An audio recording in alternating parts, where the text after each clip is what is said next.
commencer déjà par remercier Michel Kersens de m'accueillir ici et Laurence aussi, qui m'associe à toutes les aventures de Buenos Aires, à Saint-Aignan, etc.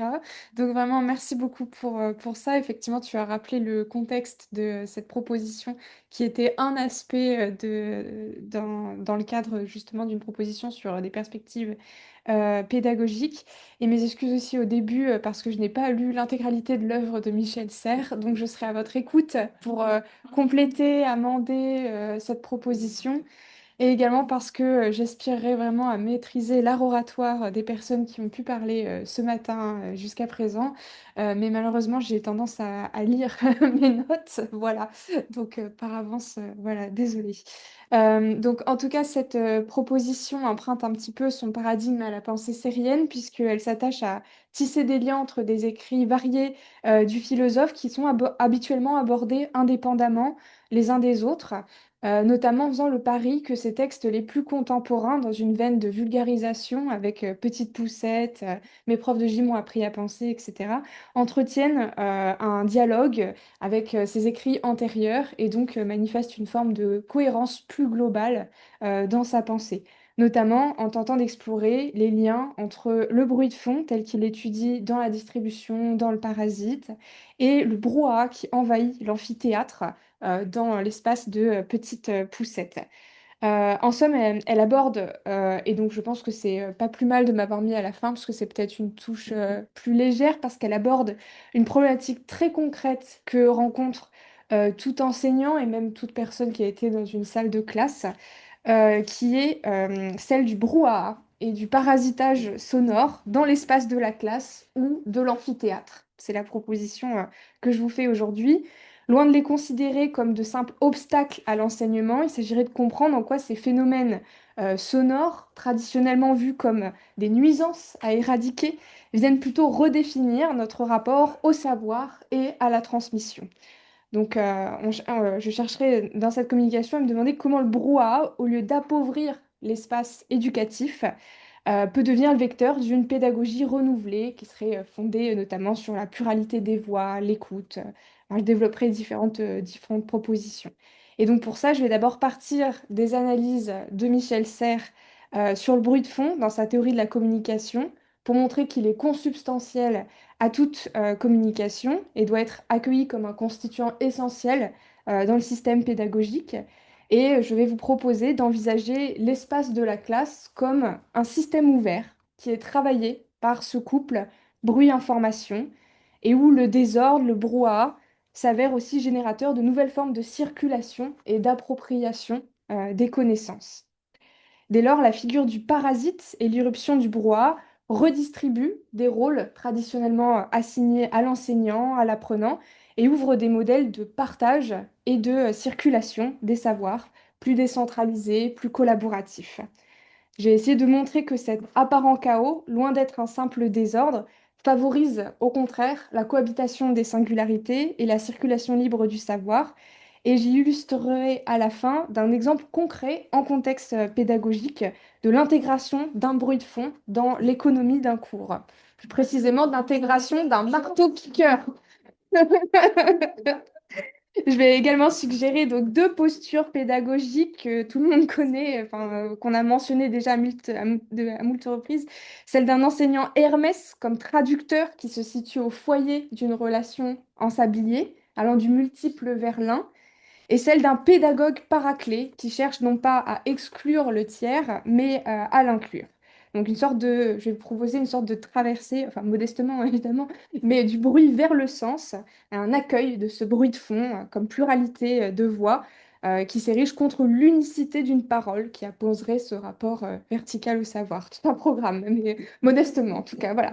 Donc je commence avec bruit de fond et relations parasitaires. Je suis navrée, j'ai pas fait de magnifique PowerPoint, mais voilà. Donc, faut-il interrompre le banquier? Donc, dans la partie bruit de fond de son ouvrage Ernest K. La distribution, Michel Serres analyse le fonctionnement d'un corps au sens d'organisme comme celle d'un système à partir de la physique de l'énergie et d'une théorie des signaux. Donc, je le cite, le corps est un système hyper complexe produisant du langage à partir de l'information et du bruit. Serre alterne les points de vue, empruntant tantôt une approche intérieure au système pour analyser la transmission d'informations d'un élément à l'autre, donc avec des échelles très variées qui peuvent aller jusqu'au cellulaire. Il évoque les noyaux, le cytoplasme, les membranes, et tantôt extérieure, à partir par exemple des analyses freudiennes sur le refoulement et le lapsus. Voilà. Donc l'organisme fonctionne alors comme une série de boîtes gigognes, par opposition à une boîte noire unique. Du point de vue de la théorie de la communication, cet emboîtement de niveaux rend impossible la détermination du premier émetteur par opposition à un récepteur en bout de chaîne, clairement identifié comme celui qui émet du langage. Et l'ensemble est travaillé par des dynamiques, comme le couple information et bruit de fond, qui nous intéresse là, voilà, mais aussi hasard-programme et comme tu l'as dit, entropie, négantropie. Donc si ce premier développement nous permet d'emblée de constater que le savoir émerge toujours dans un contexte chaotique où le bruit de fond est constitutif du système, il s'agit par exemple pour l'apprenant de s'engager, donc je cite Serre, dans une conquête progressive du bruit de fond résiduel, il prépare également un déplacement de l'horizon épistémologique. Je le cite de nouveau, il n'y a plus dès lors plusieurs types de connaissances, comme l'introspective ou des profondeurs, comme on disait jadis, et l'objective. Il n'y en a qu'une, toujours liée à un observateur, plongé dans un système ou au voisinage de lui. Donc chez Serre, la connaissance fonctionne comme un îlot de rationalité miraculeux au milieu d'une mer sur laquelle nous ne disposons pas d'informations. Et cette prise de conscience est celle d'un observateur, le sujet, qui, au même titre que son objet, l'observé, est travaillé par un ensemble d'ordre et de désordre, et ce, à toutes les échelles. Donc, comme j'ai dit, du bruit de fond cellulaire au fond noir de l'univers. Le rapport à la connaissance et surtout la dichotomie toute tracée entre le subjectif et l'objectif s'en trouve ainsi renouvelée. J'ai l'impression que c'est ce que tout le monde a évoqué un petit peu depuis ce matin. S'opère alors un reversement du statut de ce bruit de fond, le passage du couple bruit-information au couple sens-obstacle est le résultat d'un montage complexe ponctué de réadaptation, de rééquilibrage, à l'issue desquels le bruit de fond est partie intégrante du fonctionnement du système. Donc on a une sorte de réhabilitation du bruit de fond avec lequel il s'agit désormais de composer. Donc je propose d'envisager à sa suite l'espace de la classe, de l'amphithéâtre, comme un système. Nous pourrions également analyser la topologie, alors maintenant je doute de l'employer correctement, la topologie de la transmission du savoir en termes de réservoir, de rapport de force, de circulation, d'énergie, d'écart, d'opposition et de dissolution.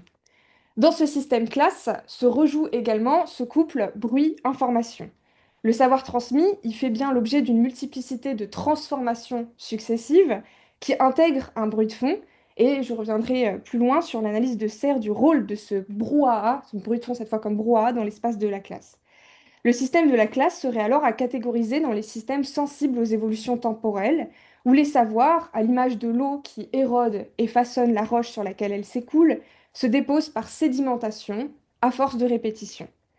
L'enseignant peut alors s'envisager tantôt comme un élément du système, qui concourt lui aussi à un passage du couple bruit-information au couple sens-obstacle, tantôt comme cet observateur extérieur, en ayant la possibilité de naviguer entre ces deux positions.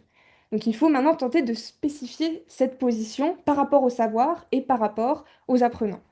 Donc je suggère pour ce faire de prolonger cette analyse du bruit de fond à partir des considérations sériennes sur le parasite qui intègre lui-même un bruit dans un système de communication.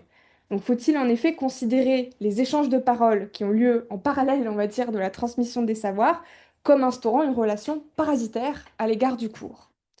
Dans le parasite, le philosophe s'essaie à sortir la relation parasitaire d'un dualisme qui ne prend pas en compte la manière qu'a le parasite de bouleverser un système de communication, précisément par le bruit qu'il fait intervenir à l'intérieur. En partant de la fable Le rat des villes et le rat des champs de La Fontaine, Serre délinéarise la relation parasitaire, en faisant du parasite un élément tiers qui perturbe l'unidirectionnalité du schéma hôte-parasite, rapproché dans une théorie de la communication d'une relation entre émetteur et récepteur. En effet, dans la fable de La Fontaine, les rats font du bruit en consommant la nourriture de l'hôte, mais le maître de maison, qui interrompt le banquet pour investiguer sur l'origine de ce bruit, fait également du bruit, en parasitant à son tour le banquet des rats.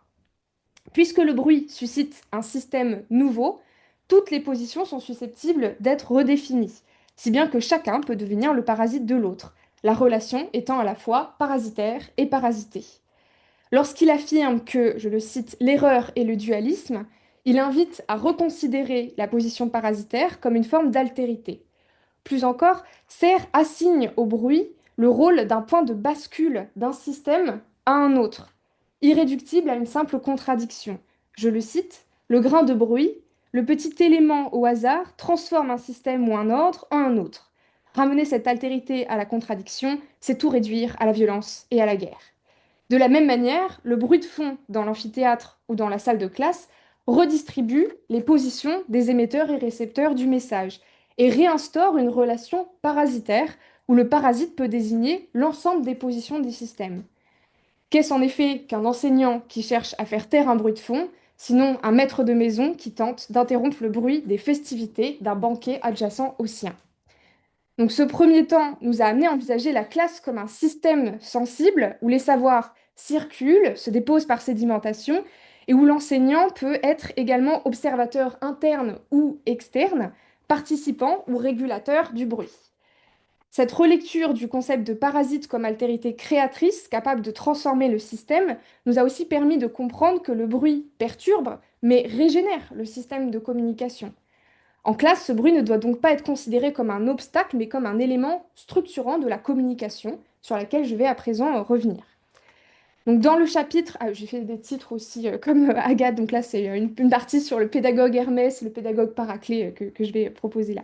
Donc dans le chapitre La Pentecôte de son ouvrage Le Parasite, Serre décline 3 modèles de systèmes de communication qui intègrent cette relation parasitaire et parasitée.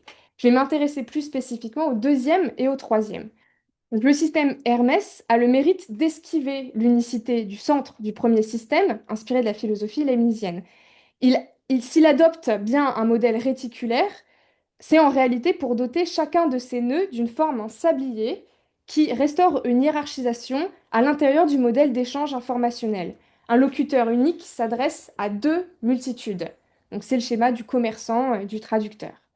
Nous pourrions rapprocher ce schéma d'une certaine approche de la pédagogie, où un locuteur unique, ici l'enseignant, est placé dans la position de maîtrise d'un message qu'il n'a pas produit, qui serait ici la somme d'un certain nombre de savoirs préexistants, pour ensuite le diffuser à une multitude, donc la classe. À l'inverse, le troisième système de communication, celui de Paraclet, propose une décentralisation salvatrice, à l'image de l'Esprit Saint qui apparaît le jour de la Pentecôte et permet aux disciples de communiquer entre eux en différentes langues. Là où le deuxième système aurait un potentiel anthropique lié à sa propension à développer un parasitisme exacerbé, où chaque nœud serait détenu par un parasite diffusant un message qu'il n'a pas produit, le troisième système évacue tout simplement la question du nœud en instaurant une relation du multiple au multiple sans intermédiaire. Je cite Serre, la question est bien de savoir si on peut construire un réseau sans contrainte de carrefour, sans échangeur, sans intersection où se branchent les parasites, où un élément quelconque peut avoir rapport à un autre élément sans contrainte de médiation. C'est le schéma de Pentecôte.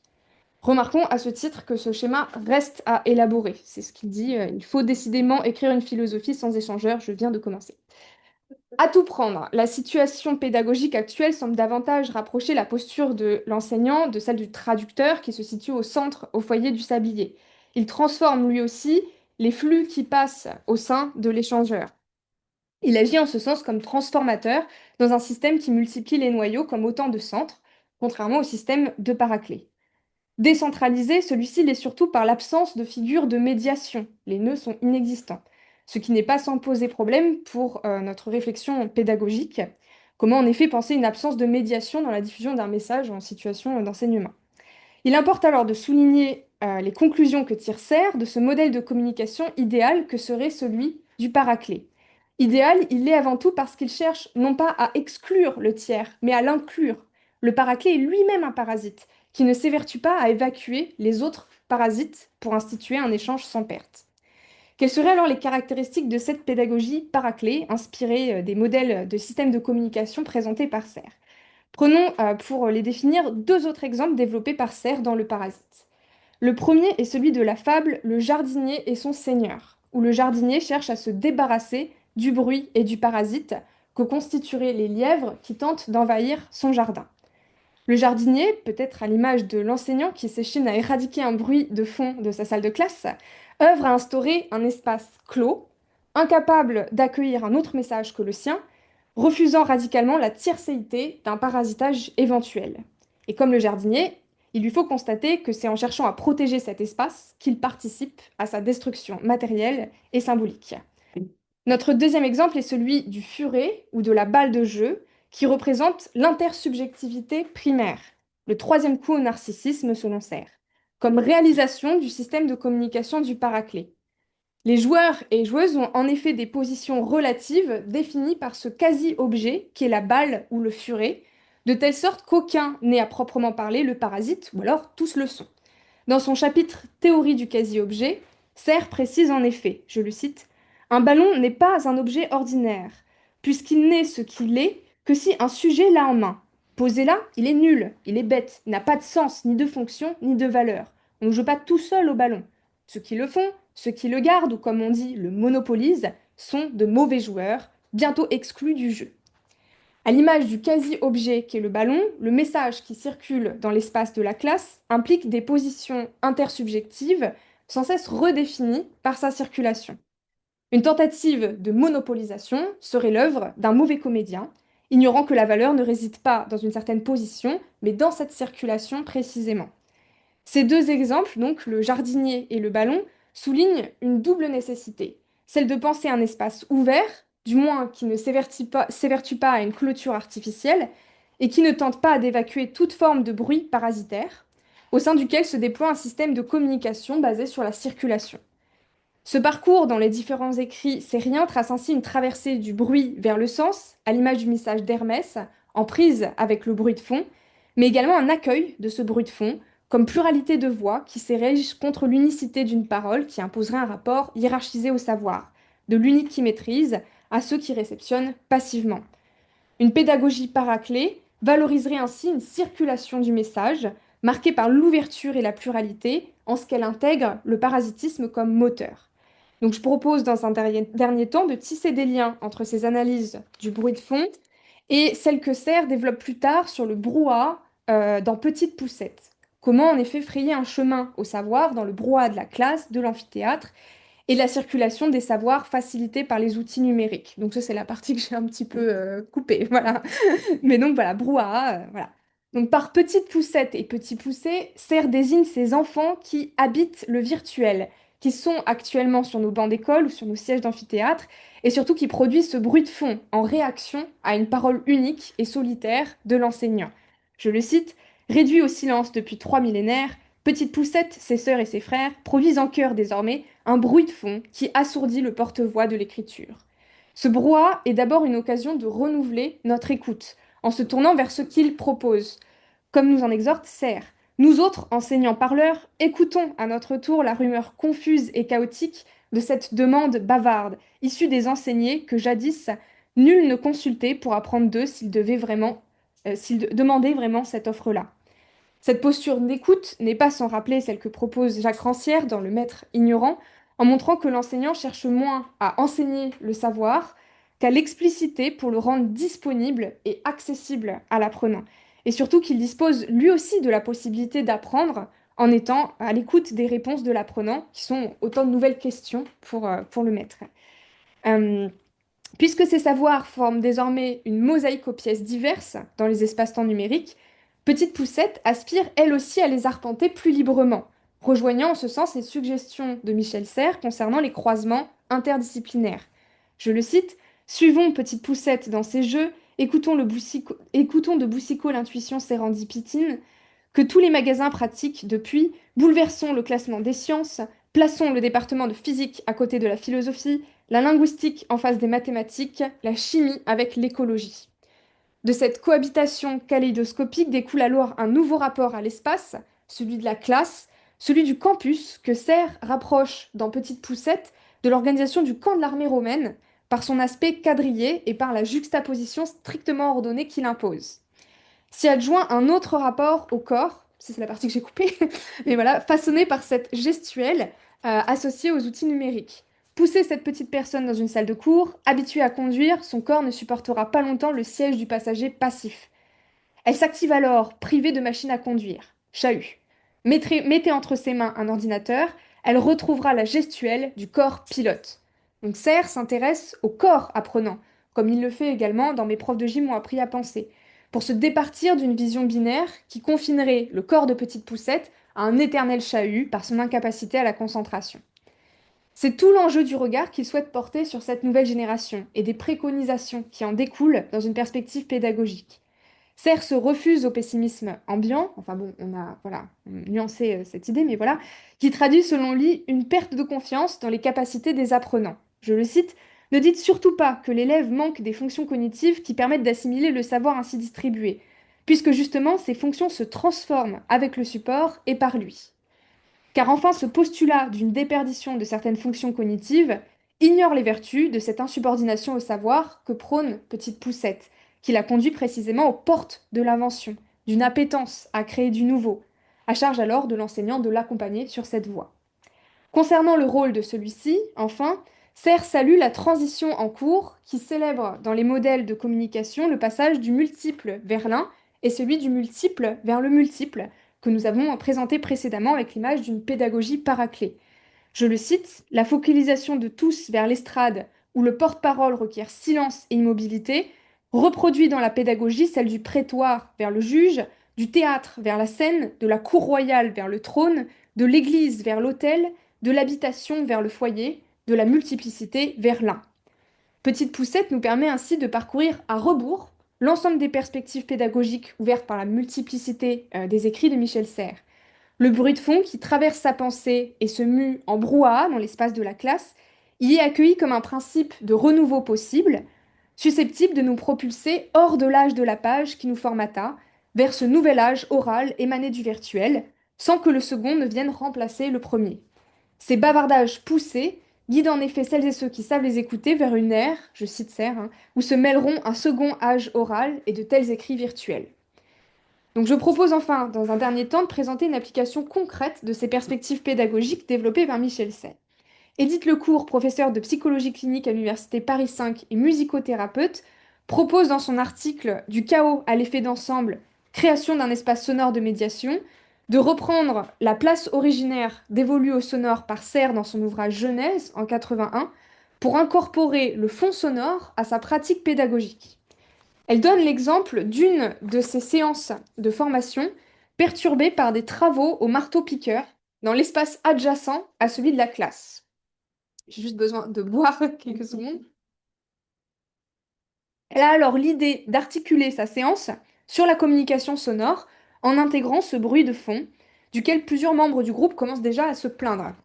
Je vais la citer parce que ce sera plus clair. Puisque nous travaillons sur le sonore, je propose d'intégrer ce problème dans la communication sonore en donnant les règles suivantes adaptées. Lorsque le marteau-piqueur est en action, tout le groupe improvise. Lorsqu'il s'arrête, deux membres tentent d'entrer en relation. Donc c'est une séance en musique, hein, voilà. La séance a duré 3 heures. Le marteau-piqueur avait fait la pause déjeuner depuis un moment, quand nous avons réalisé qu'il était l'heure d'arrêter. En cours de route, en effet, le groupe en est venu à attendre, parfois avec une certaine impatience, les reprises du marteau-piqueur. Il était devenu le soliste de cet ensemble. Donc pour Édith Lecourt, l'enseignant doit donc s'atteler non pas à l'éradication du bruit, en cherchant à confiner l'espace de la classe au silence, mais plutôt à sa réappropriation par le groupe apprenant, comme incorporation de l'intrusion, mais aussi comme disposition à une réception singulière. Le cadre ne vient pas discriminer le bruit de fond autorisé du bruit de fond interdit, mais plutôt rediriger l'ensemble des productions spontanées des membres vers la perspective d'un tissage, d'une mise en relation des éléments pour offrir un sens à ces participations isolées. Édith Lecourt travaille ainsi à la mise en place des conditions d'un travail psychique dans ce cadre, en examinant le passage du chaos à l'effet d'ensemble, ou la création par le groupe d'un espace sonore de médiation. Et cet exemple illustre, selon moi, un changement de perspective tout à fait sérien, qui fait feu de tout son et invite le bruit de fond au premier rang des apprentissages. Donc pour conclure, je cite de nouveau Serre, je suis assez content de vivre en période informatique parce que la rapidité y redevient une catégorie fondamentale de l'intelligence, affirme Michel Serre dans son deuxième entretien avec Bruno Latour. La lumière, utilisée naguère par les philosophes comme une métaphore de la clarté, exprime aujourd'hui la vitesse qui anime ce nouvel âge des Lumières qui est le nôtre. Les pratiques pédagogiques s'en trouvent indéniablement modifiées, traversées par ces éclairs que sont les multiples révolutions technoscientifiques, dont la dernière en date pourrait être celle de l'intelligence artificielle désormais présente dans nos salles de classe. En ce sens, la problématique du brouhaha s'inscrit plus largement dans cette lutte pour l'économie de l'attention qu'analyse Yves Citon, puisqu'elle met en péril le passage de l'individuation subie à l'individuation orientée, caractéristique d'une attention réfléchie. Au terme de ce parcours à travers l'œuvre de Michel Serres, il apparaît que la question du bruit, loin de relever d'une simple nuance, constitue un principe organisateur fondamental de la communication et partant du champ pédagogique. Notre réhabilitation du bruit implique de repenser la connaissance comme le produit d'un équilibre dynamique entre information et bruit, où chaque observateur est travaillé par l'alternance du sens et de l'obstacle. L'analyse du modèle du parasite, dégagé de son dualisme, permet d'étendre la réflexion sur la relation pédagogique. Le bruit n'est pas simplement ce qui interrompt, mais ce qui redistribue les rôles, ouvre le système et en renouvelle les possibles, transformant l'enseignant et l'apprenant en participation d'une circulation collaborative du savoir. Nous avons ainsi présenté deux figures pédagogiques complémentaires, Hermès, traducteur situé au carrefour du message, et Paraclet, instaurant une horizontalité radicale où la pluralité des voix est intégrée et non exclue. Dans le contexte contemporain, le brouhaha qui traverse la classe, repensé par Serres dans Petite Poussette, doit être entendu comme le signe d'une mutation profonde des pratiques éducatives. Ce bruit collectif reflète l'accessibilité inédite des savoirs et invite à une pédagogie où l'enseignant apprivoise les turbulences pour en faire la condition d'un apprentissage renouvelé, inclusif et inventif. Les perspectives que propose Michel Serres dans ses écrits, aussi bien dans la contemporanéité des savoirs à laquelle il nous invite dans sa pensée interdisciplinaire, que dans cette écoute attentive au bruit de fond des espaces d'apprentissage à laquelle il nous exhorte, en passant aussi par la corporéité des apprentissages, l'identité harlequine d'un apprenant en mutation, attestent à la fois d'un héritage et d'une actualité renouvelée de ces idées pédagogiques, dans l'attente, donc je le cite, de cette tour volubile en flamèche de lumière chromatique représentant le collectif connecté, d'autant plus réelle pour les données de chacun qu'elle se présentera virtuelle, participative et décidante quand on le voudra. Voilà.